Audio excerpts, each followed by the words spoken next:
He said, and Jesus was in the synagogue. If you must see help from God, he said, and the Lord was, he stepped in. He showed up. Somebody say he showed up. Say he showed up. Jesus has to show up. So, there are certain junctions of your life you need God.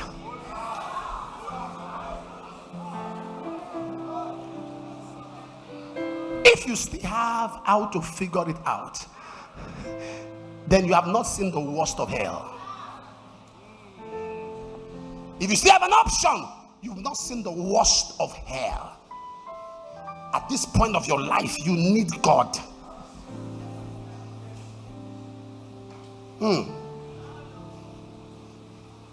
And Jesus stepped into the synagogue. Show up, Lord. I've come to a point when I need the finger of God. Show up. Show up. Show up. Show up. Show up. I need an encounter and a visitation, help that cannot be argued. Show up. Show up.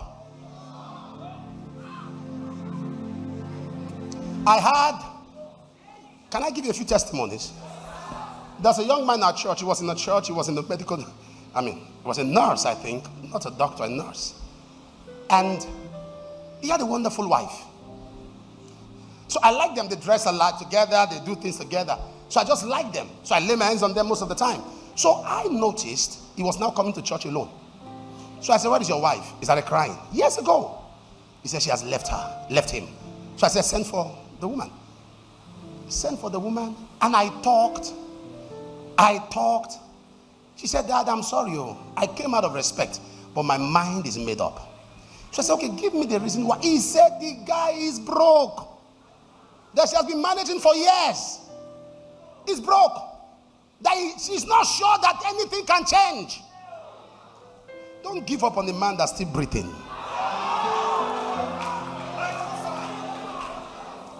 And I said, really? Say yes.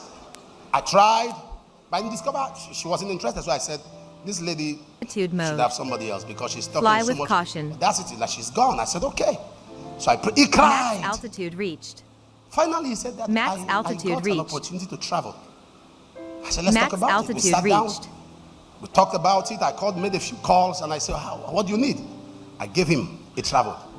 I didn't hear from him again at all. To be honest, I forgot. Yeah. Because I have a problem. If you give me 1 kilometer distance, I help you add 9 to make it 10. Are you following what I'm saying? If you give me space, I will help you increase it. I don't have one problem in my life.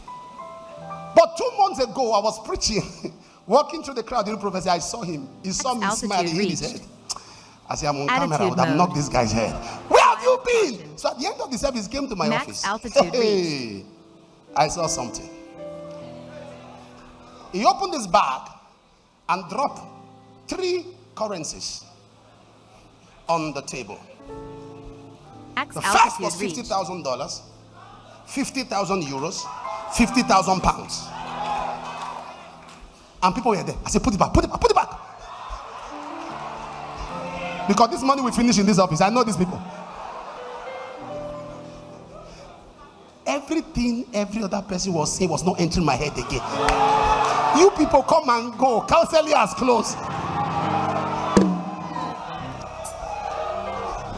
So when it was done, I said, sit down. Hold the money first. Where did you steal this from? And he started showing me videos around the world. He has gotten hospitals. He has gotten clinics. He was showing me videos of different. He said, this is mine. This is mine. He will show me Spain. He will show me Belgium. He will show me Italy. He will show me. I said, who? He said, Daddy, look the name now. You don't know my name again. Look the name. I paused. I said, where is that girl? He said, Daddy, please, please, please. I said, hey!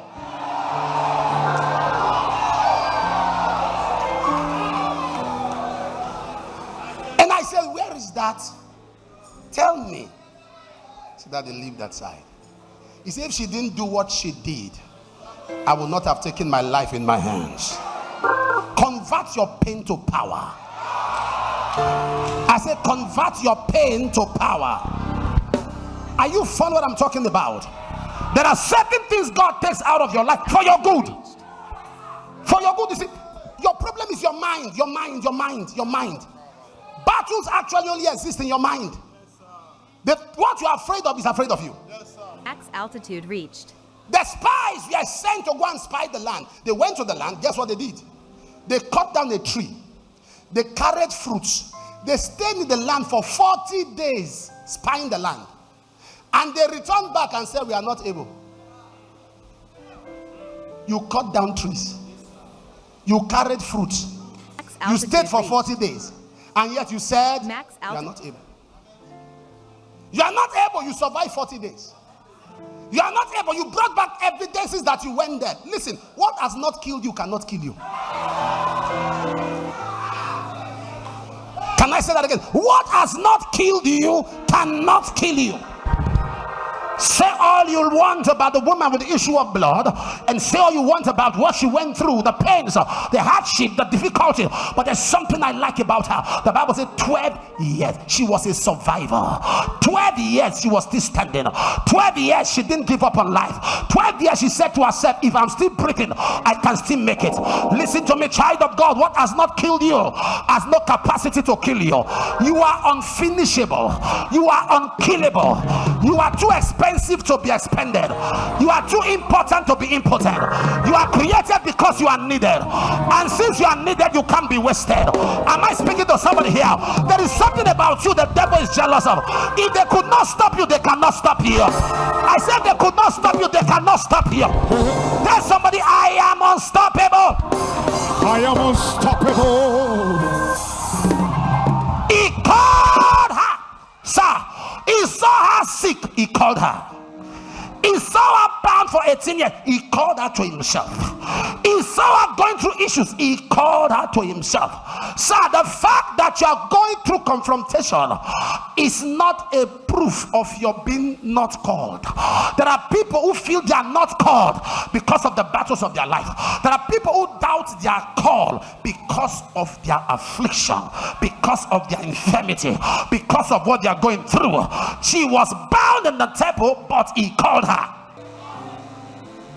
Any calling that is not tested should not be trusted.